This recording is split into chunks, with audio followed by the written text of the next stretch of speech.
প্রতারক কখনো মানুষ হয় না, প্রতারক মানুষের প্রতারক। পৃথিবীতে মানুষরা মানুষের কল্যাণ শান্তিতে বসবাস করে, কিন্তু এই মানুষের মধ্যেই আবার মানুষ সম্পর্ক, সঙ্গ বা কোনো রিলেটিভ সিস্টেম পড়ে অনেকে প্রতারিত হয়। সবচেয়ে বড় ভয়ঙ্কর যে মানুষের জীবন নিয়ে প্রতারিত করে। আপনি পৃথিবীতে যদি কখনো জাহান্নামের কষ্ট অনুভব করতে চান, তাহলে আপনার জীবনে একটা প্রতারক নারী যথেষ্ট। একজন প্রতারক নারী যথেষ্ট আপনাকে ধ্বংস করে দিতে পারে।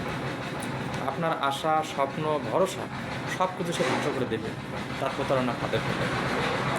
এবং সে আপনাকে ধ্বংস করে দিয়ে পরবর্তী সমাজে এমনভাবে নিজেকে উপস্থাপন করবে যে মনে সে ছিল তুলসী ধোয়া নিষ্পাপ আর আপনিই ছিলেন খারাপ মানুষ। এরা এত সুন্দর করে সাজিয়ে গুজিয়ে উপস্থাপন করবে, সেখানে আপনি হতাশ, কী আনসার দেবেন?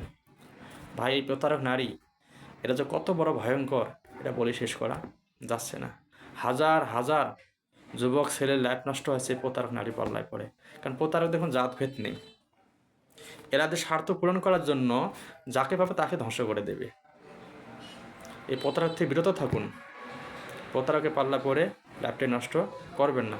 তবে একটা নৈতিক দায়িত্ব, যদি কেউ কারো দ্বারা প্রতারিত হয়ে থাকেন, সমাজে সে প্রতারককে মুখোশ উন্মোচন করে দেবেন। সমাজ যাতে জানতে পারে যে এই প্রতারক, নেক্সট টাইমের জন্য আর কোনো সহজ সরল আপনার মতো ভালো মানুষ এই প্রতারকের ফাঁদে বা ল্যাপটে নষ্ট না হোক। এটা আপনার মানুষের নৈতিক দায়িত্ব। প্রতারককে ধ্বংস করা হোক, প্রতারককে বিলীন হয়ে যাক, প্রতারক আর এই সমাজে সৃষ্টি না হোক, আমরা এটাই চাই। সবাই এক হই, প্রতারকের গালে জুতা মারি।